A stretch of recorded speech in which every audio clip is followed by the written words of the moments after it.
Good morning. I'm Harley Schlanger from the LaRouche Organization with your daily video update for November 23rd, 2022. When you finish watching and sharing this video, I urge you to click on the link that will be in the description box below of the Schiller Institute conference which took place yesterday, November 22nd, under the title, Stop the Danger of Nuclear War Now. This was a total breakthrough in the fight to mobilize forces internationally to replace the collapsing unipolar order with a new cooperative order based on the collaboration for the mutual benefit of all people of all nations.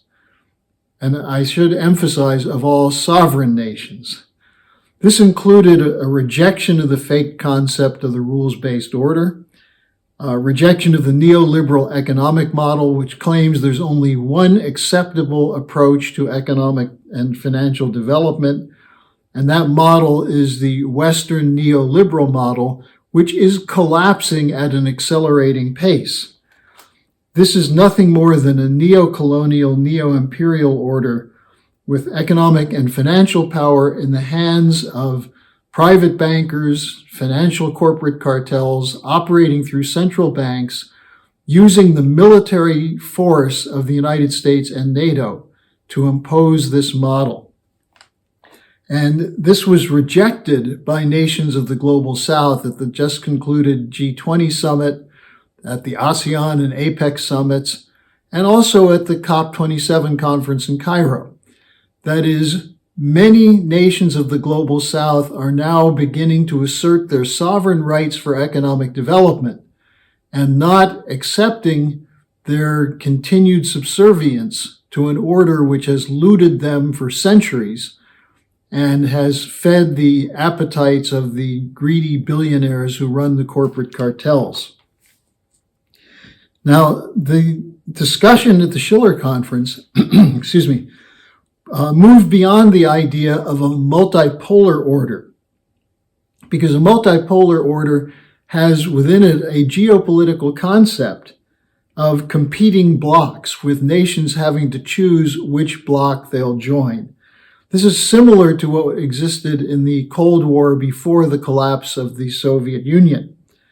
Instead, what we're talking about is a new architecture, which is based on the idea of a harmony of interests among sovereign nation states, which starts from the standpoint of the sacredness of every human life and the necessity to unleash the creative potential of every human, to make the scientific and technological advances that will increase the productivity of every economy and improve the living standards of every person on the planet. Now, this is not an unrealizable utopia, but it's a necessity because the present order is imploding and leading us on a course toward an inevitable World War III and nuclear war, because those in the United States and the NATO and European Union countries who run this collapsing order are refusing to, and I shouldn't say refusing, will never accept the idea that they are not the ones who have the right to issue the terms and standards that everyone else has to accept. They're fully committed to that, up to and including the point that they're discussing how to win a limited nuclear war. And I'll get to that in a moment when we review some of the developments of the last days.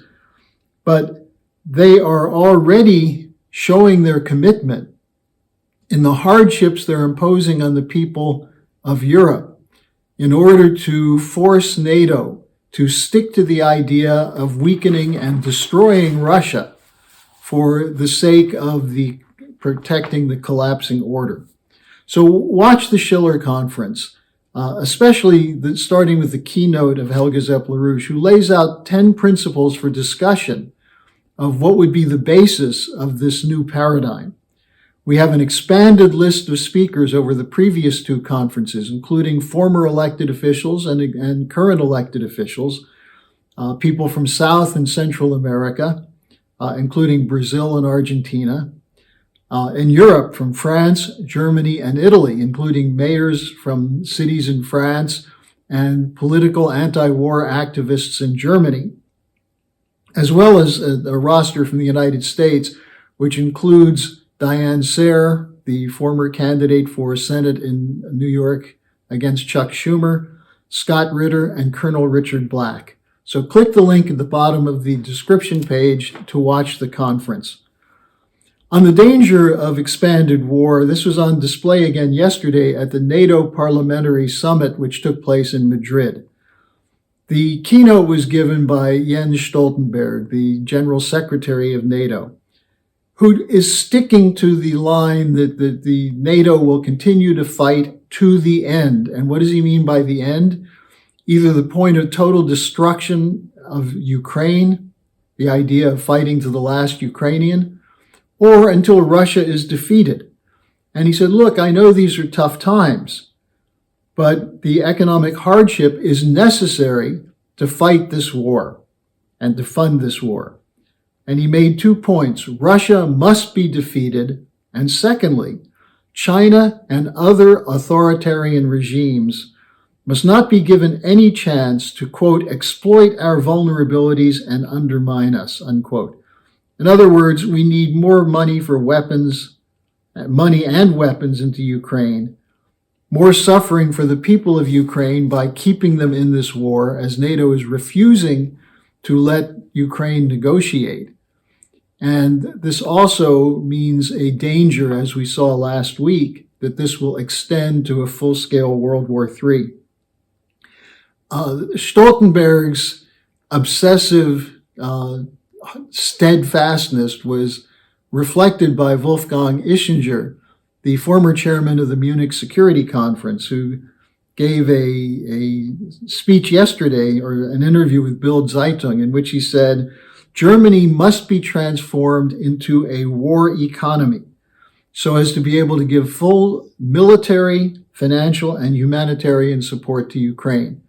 This is precisely what Scott Ritter addressed in what I reported to you yesterday, where he asked the German people, have you learned nothing from the 20th century? Well, this is an important question for Germans to answer. There's some follow-up to the missile that hit Poland, the Ukrainian missile, which could have triggered an escalation of the conflict. First, we had a report yesterday from Polish President Duda, who was caught by the pranksters from Russia who have done interviews. He thought he was talking to Macron when he was talking to this Russian prankster. But what he confirmed in that discussion is that Zelensky insisted that it was absolutely certain that the missile that hit the grain silo in Poland and killed 2 Polish citizens was a Russian missile. And fortunately, President Biden insisted that it was not a Russian missile. Duda backed him up on that, the Polish president, and we did not end up in a NATO invocation of Article 5, which would have led to a full-scale war between Russia and NATO. At the same time, interestingly, the Associated Press has fired the American reporter, James Laporta, who authored a story at the time of the missile strike, quoting an unnamed or anonymous U.S. intelligence official who said it was a Russian missile. Laporta was fired, but his co-author, a British journalist named John Lester, is still churning out stories from Kiev. So the media continues to be a major player in promoting the information warfare, which feeds into the idea that this war must be continued. So let me just conclude by reminding you to listen to the conference. Take some time. This is the most important conference, I would argue, that the Schiller Institute has ever held. And the principles that were set forth by Helga Zepp-LaRouche for the establishment of a new paradigm should be discussed everywhere, including in U.S. political circles, where in the last election, the midterm elections, there was very little discussion, if any discussion, of the war danger, other than we have to stick by the Ukrainian freedom fighters who, by the way, are continuing to shut down any opposition within Ukraine. So we discussed the new financial and security architecture, how to build it, and this should be a topic of conversation everywhere, not just in the United States, but worldwide.